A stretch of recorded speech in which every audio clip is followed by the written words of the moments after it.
जा रही थी, जो यहां पर फंसे थे, ट्रैप हुए थे, वो भी इसमें शामिल होंगे। इन सब के बीच ये तस्वीरें देख लीजिए, ऑपरेशन सिंदूर के बाद की ये तस्वीरें हैं और हमारे साथ लगातार जो डिफेंस एक्सपर्ट हैं वो भी जुड़े हुए हैं। कुरैशी साहब लगातार हमारे साथ जुड़े हुए हैं। कुरैशी साहब, वही सवाल था आपसे, रिएक्शन आपका जान रहे थे कि आखिर आपने सुबह सबसे पहले ये जब खबर देखी, अब ऑपरेशन के बारे में सुना, आखिर क्या रिएक्शन था आपका?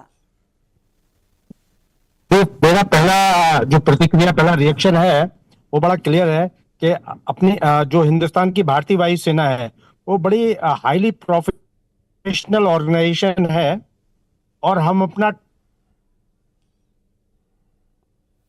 जी अचीव है, उसके टारगेट अचीव करने के बाद वहां बॉडी काउंट करना, बॉडी बड़ी बड़ी, वो एनिमी का काम नहीं है।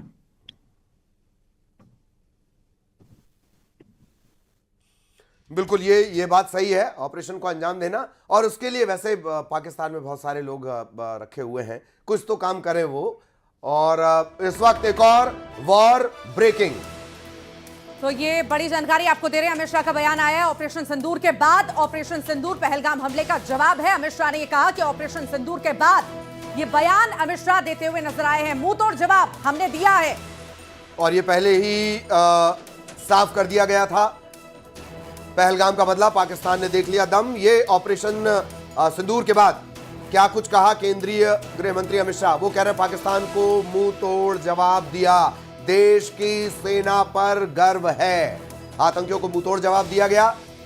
आप आज सबके ट्विटर हैंडल उठाकर देख लीजिए, यही तमाम बातें, निर्दोष लोगों की हत्या का जवाब, आखिरकार हमने दे दिया, आतंकवाद को जड़ से खत्म करेंगे। केंद्रीय गृह मंत्री अमित शाह, उनका यह बयान आया है ऑपरेशन सिंदूर के बाद। केंद्रीय गृह मंत्री अमित शाह, देश की सेना पर गर्व है, पहलगाम का हमने बदला लिया, पाकिस्तान को मुंह तोड़ जवाब दिया, आतंकियों को मुंह तोड़ जवाब दिया, आतंकियों को खत्म करके ही मानेंगे, आतंकवाद को खत्म करके मानेंगे। निर्दोष लोगों की हत्या का बदला एक तरह से पूरा हुआ। ऑपरेशन सिंदूर पहलगाम हमले का जवाब है। शुभांकर साहब लगातार हमारे साथ जुड़े हुए हैं, डिफेंस एक्सपर्ट हैं। शुभांकर जी, आखिर किस तरह से देखें? मेरा सवाल फिर से वही है कि क्या वाकई में पाकिस्तान मानेगा या अब रुक जाएगा? अब तो सांस लेगा, सांस लेने की उसको भी जरूरत है, या इसी तरह भागदौड़ में चलता रहेगा? आपकी कभी बचपन में किसी ऐसे बच्चे से लड़ाई हो जो आपसे बहुत चिढ़ता हो, आपने उसको एक थप्पड़ मारा, वो बैठ गया, थोड़ी देर तक रोता रहा, फिर थोड़ी देर के बाद उठेगा, फिर से आके आपके बाल खींच के भागता है। पाकिस्तान की हालत वो, पाकिस्तान से कभी भी शराफत की उम्मीद करना बेकार है। पाकिस्तान से आप उम्मीद नहीं कर सकते कि पाकिस्तान कभी भी एक लॉजिकल बात करे। अब मुझे जो लगता है कि पाकिस्तान का अपना ही इंटरनल रिफ्ट इतना ज्यादा है कि थोड़े सालों में पाकिस्तान की जगह हमें बलूचिस्तान, पंजाब, सिंध और खैबर पख्तूनख्वा के 4 प्रोविंस दिखाई देंगे, और शायद तब जाके पाकिस्तान की हालत शायद थोड़ी सुधरे कि पंजाब जो एक सूबा बचेगा वो शायद भारत के खिलाफ बोलता रहे और बाकी सब भारत के सपोर्ट में खड़े दिखाई दे। जी शुभांकर जी, यहाँ पर शराफत तो नहीं है, आप शराफत का जिक्र कर रहे हैं, पर कम से कम इतनी तो इंसानियत पाकिस्तान को रखनी चाहिए कि दूसरे देश का नहीं, अपनी कौम का ही सोच ले, क्योंकि युद्ध होगा तो नुकसान तो वहां के लोगों को भी होगा ना। अपनी कौम का नहीं सोचा, कौम तो छोड़ दीजिए, अपने फौजियों का नहीं सोचा ना। तो उन्होंने कारगिल में अपने मरे हुए सैनिकों की लाशें वापस ली, ना वो आज स्वीकार कर रहे हैं कि उनके यहाँ 400-500 से ज्यादा लोग मरे हैं। 24 अटैक हुए हैं, 24 अटैक का मतलब है 24 मिसाइल्स अगर गई हैं, जिनमें तकरीबन 400 किलो के आसपास सब में अगर एक्सप्लोसिव है, तो आप खुद देख लीजिए कि तकरीबन 10 टन एक्सप्लोसिव गिरने के बाद अगर वो बोलते हैं कि 10 टन एक्सप्लोसिव गिरा है और सिर्फ उनके यहाँ 8 या 9 लोग मरे हैं, तो पाकिस्तान की झूठ की कोई इंतहा नहीं। पाकिस्तान एक ऐसा देश है जिसको जो सिर्फ कौम की बात करता है, और उनके लिए कौम का मतलब पाकिस्तानी अवाम नहीं, उनके लिए कौम का मतलब पूरा मुस्लिम उम्मा है। और ये वही पाकिस्तान है जो फिलिस्तीन में जाके जिसने फिलिस्तीनियों के अगेंस्ट कार्रवाई की थी, ये वही पाकिस्तान है जिसने सबसे ज्यादा आज की डेट में मुसलमान अगर किसी देश ने मारे हैं, मतलब आधुनिक युग की मैं बात करूं, तो वो पाकिस्तान ने। बड़ी हैरानी की बात है बड़ी हैरानी की बात है शुभांकर जी, आप जिक्र कर रहे हैं कि वो अपने कौम का भी सगा नहीं है, अपने लोगों का भी सगा नहीं है, तो जो वो लोग लेकर आता है, जिन्हें वो आतंकवादी बनाता है, जो सेना के लोग हैं, जो वो आतंकवादी उनको बनाते हैं, ब्रेन वॉश करते हैं, तो ये स्थितियां देखने के बाद भी आखिर वो उनके साथ चल कैसे पड़ते हैं? क्योंकि इसके पीछे दो कारण है, एक है पैसा और दूसरा है रिलीजियस इंडोक्ट्रिनेशन। पाकिस्तान का पूरा काम धर्म की बूटी खिला के चल रहा है। तो धर्म की बूटी और पैसा, ये दो चीजें ऐसी हैं जहां पे आपको बताया जाता है कि अगर आप इस काम में शहीद होंगे तो आपको इस शहादत के बदले अल्लाह जन्नत देगा और जन्नत में आपको 72 हूरें मिलेंगी। ये पूरा एक कैप्सूल बना के वहां पे लोगों को खिलाया जाता है, प्लस साथ में ये बोला जाता है कि हम आपके परिवार का ध्यान रखें। गरीबी बहुत है वहां, गुर्बत है, और गुर्बत और गरीबी में बिना पढ़े लिखे जाहिलों को फुसला के बहलाने के लिए सबसे अच्छी कोई चीज है तो धर्म है। कार्ल मार्क्स ने एक चीज बोली थी कि religious is the opium of minds. तो जो धर्म का उपयोग करके इस तरीके से लोगों को भड़का के एक दूसरे के खिलाफ लड़ाने का काम करने में महारत पाकिस्तान की है, वो और किसी की नहीं। और ये जैसा मैंने आपको पहले बोला कि उनका जन्म ही इसी चीज पे हुआ, उनका डीएनए यही है, तो उससे आप बच नहीं सकते हैं। इनका सिर्फ एक ही तरीका है कि पाकिस्तान अपने आप जब अपने ही वजन से टूट के बिखरेगा तब जाके वो सुधरेगा, उसके पहले पाकिस्तान नहीं सुधरने।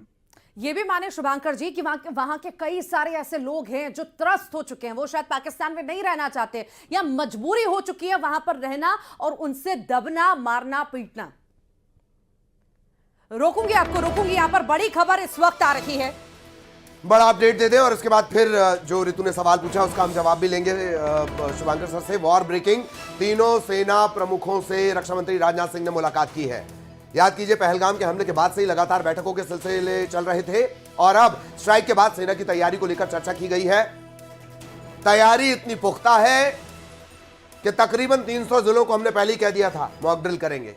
ये तैयारियां थी और अब ऑपरेशन सिंदूर को लेकर सेना प्रमुखों से न सिर्फ चर्चा की गई है बल्कि आगे की तैयारी क्या है। अगर कोई रिएक्शन आता है, पड़ोसी से कोई रिएक्शन आता है, तो उससे कैसे निपटना है, उसे लेकर क्या तैयारियां हैं। स्ट्राइक के बाद सेना की तैयारी पर चर्चा। देखिए, जिस प्रकार से आज पाकिस्तान के हालात हैं, मुझे लगता है कि आने वाले समय में पूरी तरह से देश और दुनिया से, पाकिस्तान से भी आतंकवाद का खात्मा होगा। तो अरुण साहब को आप सुन रहे थे और लगातार जो रिएक्शन है इस तरह से वो भी हम आपको बताते रहेंगे। डिफेंस एक्सपर्ट हमारे साथ बने हुए हैं जो हर चीज़ को हमारे दर्शकों के लिए बहुत आसान शब्दों में डिकोड भी कर रहे हैं। अब शुभांकर जी, रितु ने एक सवाल पूछा था, आप उसका जवाब कंटिन्यू करें प्लीज। बात करें तो पाकिस्तानी अवाम पाकिस्तानी एस्टेब्लिशमेंट को सपोर्ट करते हुए नजर आ रही थी, बट पिछले कुछ सालों में आप लोगों ने भी काफी कुछ देखा होगा। जिस तरीके से यूट्यूब पे उनके जो स्ट्रिंगर्स हैं, जो रील्स बना बना के या बाइट्स लेके डालते हैं, उसमें आपने देखा होगा कि बहुत सारे लोग ऐसे हैं जो खुलेआम बोल रहे हैं और कंपेयर कर रहे हैं। घृणा की नीति है जो उसको अपने गिरेबान में झांकने के लिए मजबूर होना पड़ रहा है कि जो नफरत उसने फैलाई, न उसके देश का भला हुआ, न उसके नागरिकों का भला हुआ, न उसकी अर्थव्यवस्था का भला हुआ। एक तरह से उस नफरत की नीति से पाकिस्तान को बचना चाहिए, दुनिया से माफ़ी मांगना चाहिए, देश से माफ़ी मांगना, हमारे भारतवर्ष से माफ़ी मांगना चाहिए।